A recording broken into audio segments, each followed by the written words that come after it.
Defending the weak from powerful agents of evil demands a champion who has achieved the peak of human capability, all in the name of justice, and sometimes vengeance. Batman, the Dark Knight. And Captain America, the Sentinel of Liberty. He's Wiz and I'm Boomstick. And it's our job to analyze their weapons, armor, and skills to find out who would win a death battle. Throughout the underworld of Gotham City, one name strikes fear into the cold, black hearts of even the most hardened criminals. The Batman. But becoming a 6-foot flying rat of vengeance comes at a cost. For 8-year-old Bruce Wayne, it was helplessly watching as his parents were gunned down in front of him on the way back from the theater. That poor kid, that opera really must have scarred him. Bruce's genius-level intellect and physical prowess allowed him to pick up a vast array of skills on his global journey to become the Dark Knight. He became an expert in the art of disguise and a master of every fighting style known to man. He's perfected escape artistry, sword fighting, detective skills, stealth, has a photographic memory, earned 12 master's degrees, is an expert marksman, and is vastly knowledgeable in pressure points. And we're positive he's not superhuman? Officially, no, he's not, but he has learned to appear so in the minds of his opponents. Having been trained by the League of Assassins, Batman's greatest weapon is fear. All it takes is a glimpse of that pointy-eared shadow and criminals start shaking in their boots. He can disappear and reappear in an instant thanks to his mastery of stealth and the high-tech gadgets he keeps in his utility belt. Like his bat claw grappling hook, smoke pellets, tons of different batarangs, and shock gloves. Hey, don't underestimate the shock gloves. They release a charge powerful enough to penetrate Kevlar and even stop the heart of one of Batman's most powerful enemies, Bane. But then he restarted it because he's nice like that. Bane later said thank you the only way he knew how. I'm surprised Batty didn't pull something out of the utility belt to stop that one, considering it seems to contain anything Batman could ever need, even shark repellent. Actually, that's a common misconception. The shark repellent was stored in the helicopter that Robin was flying, not Batman's utility belt. Oh yeah, because that makes it so much less ridiculous. Batman also carries explosive gel. A cluster of this substance can be sprayed onto nearly any surface and remotely detonated. Perfect for distractions.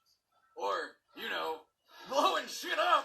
Tip for criminals, if you know Batman's after you, avoid anything shaped like a bat. Somebody in here?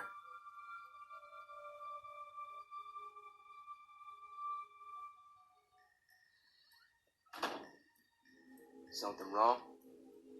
Nope. Bruce chose the guise of a bat to project his own fear of the flying mammal onto his enemies. However, that's not the Batsuit's only purpose. Thanks to some military-grade armor he stole from his own company with Morgan Freeman's permission, the Batsuit is almost completely bulletproof, knife-proof, electricity-proof, punch-proof, dog-proof, and theft-proof. Inside Batman's cowl is an array of high-tech gear commonly used for listening to police scanners and communicating with allies. But in combat, Batman finds more use in its night, infrared, and ultraviolet vision. Also, its built-in triangulation imaging system, which hacks into the world's cell phones and creates a digital 3D map. You mean he can see everything I do just because I have a phone? More or less. Ask him where I left my keys. Aside from mass invasion of privacy, Batman's resume includes such accomplishments as dodging Darkseid's virtually unavoidable Omega beams, withstanding the vacuum of space for 24 seconds, and breaking free from a coffin buried 6 feet underground in a straitjacket after being deprived of sleep for days, all while having a cocktail of unknown drugs in his system, along with the Joker's latest venom toxin. What the fuck? Are we positive that we're positive he's not superhuman?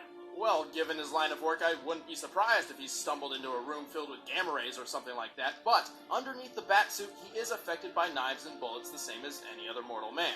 Even though he usually comes out victorious, his self-confidence occasionally puts him in life-threatening situations he can't escape without help. Like Bane's thank you spine durability test.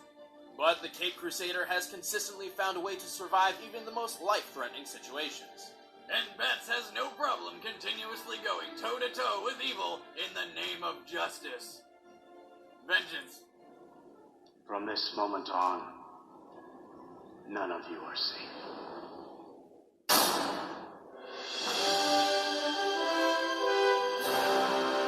Born to poor Irish immigrants in Manhattan on July 4th, 1920, Stephen Rogers grew up with little money, few friends. And even fewer muscles? Good God, is that Steve Rogers or Jack Skellington? Somebody get that kid a sandwich. But his sheer willpower, selflessness, and desire for justice stood out. As those around him left to serve in the Second World War, Rogers was desperate to fight for his country. But due to his lacking physique and health problems, he was turned away from every single military organization, multiple times. Meanwhile, Hitler was creating a new group of super Nazis with lasers called Hydra. Desperate to combat this new threat, Uncle Sam began the top-secret Project Reaper. It looked like Rogers would finally get his chance to be the hero after all, provided he survived an untested, unstable, unprecedented experiment. After an injection of some mystery juice and tanning in some Vita rays, Rogers lived! And as a plus became a Nazi-annihilating, terrorist-thrashing symbol of freedom, Captain America!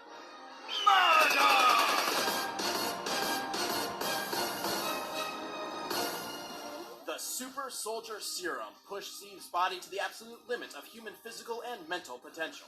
A homeless guy sold me a super serum once. I woke up in Danny's a week later without my wallet.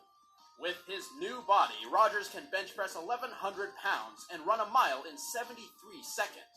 By comparison, the bench press world record without the aid of a bench shirt is Eric Spoto's 722 pounds, and the fastest mile run belongs to Hisham Garouche of Morocco at 3 minutes 43 seconds. That makes Rogers nearly twice as strong and over 3 times as fast as the most physically fit human beings in the world. He can even dodge gunfire at point-blank range by, in his own words, seeing faster. Which is the absolute stupidest way of saying that his brain can process images faster than a normal human. Putting his new abilities to good use, he's adept in every single form of hand-to-hand combat known to man. That's right, I bet you didn't know that Captain America was a ninja. Jiu-jitsu? Kung Fu? Krav Maga? All of the above. Despite his incredible physical potential, the military initially decided Super Steve was best suited as the U.S. Army poster boy. That suit looks like it was ripped from a patriotic circus. It was. Really? Well, at least he upgraded to suits not made from circus later on. No, they were too. What kind of circus would make a costume with Kevlar, Nomex, and lightweight titanium that's resistant to fire, water, and electric shocks? Some call it World War II. Oh, I get it. But the most iconic aspect of Cap's attire is his famed shield. Composed of proto-adamantium and a mysterious metal from space called vibranium. This one-of-a-kind shield was presented to him personally by none other than the 32nd President of the United States, Franklin Delano Roosevelt. And like a badass, Cap doesn't just use his shield for defending himself. He hurls that motherfucker at just about anything that moves. The combination of the two metals allows the shield to absorb and reflect practically all kinetic energy and thus ricochet off multiple targets with only minor loss in velocity. Captain America utilizes this in combination with his super soldier mind to predict and calculate the shield's trajectory so that it always ends up back in hand no matter how many targets it has struck. Cap's shield can reflect anything from bullets to lasers, decapitate vampires, and stop a blow from Thor's hammer. And if you recall, Mjolnir doesn't fuck around. This giant frisbee of freedom is so cool, even Superman wants one.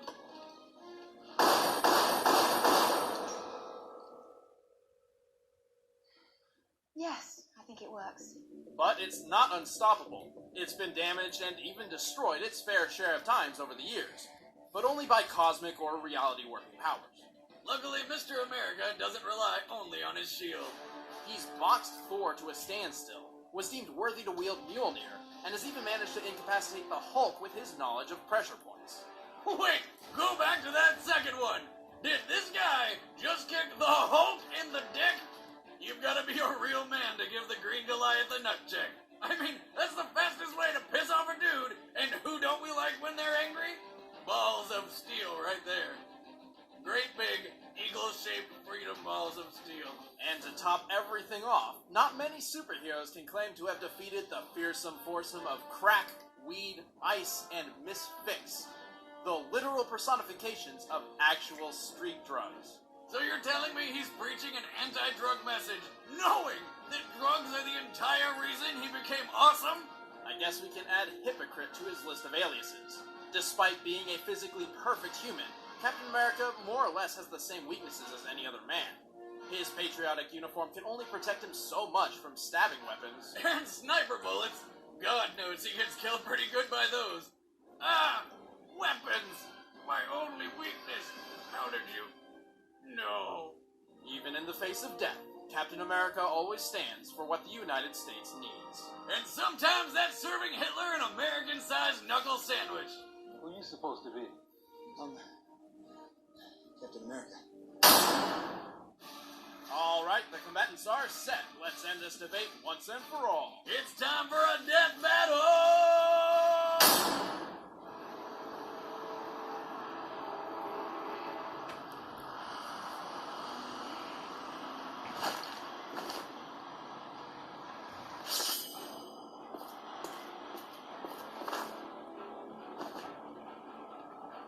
Forward!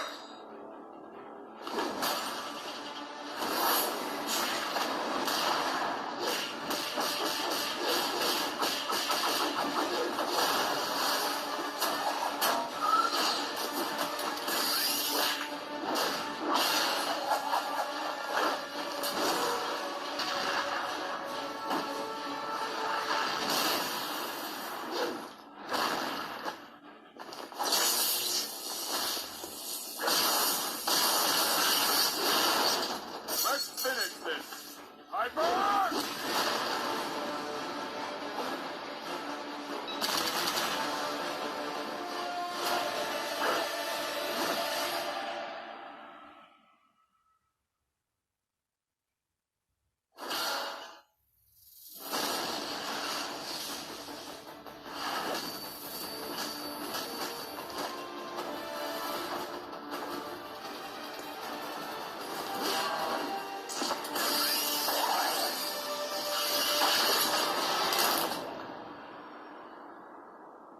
Hail! I pledge allegiance to the Cap, hanging miserably from the light post. Captain America did have the endurance and power advantage, and Batman himself has admitted he could lose a hand-to-hand match against him. But there's a big difference between could and would.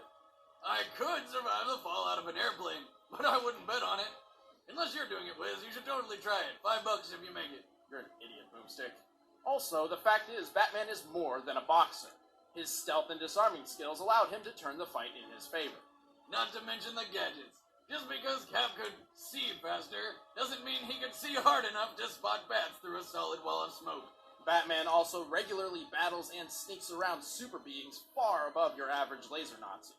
If he can ninja around Superman's super hearing, there's no reason he can't do the same to Captain America. And of course, Batman has more knowledge about pressure points and fighting styles because he's mastered all of them rather than simply being adept, helping him incapacitate and finish off the Star-Spangled Soldier. Captain America just couldn't hang in there. The winner is Batman. Please like, share, and subscribe. Peace out, y'all.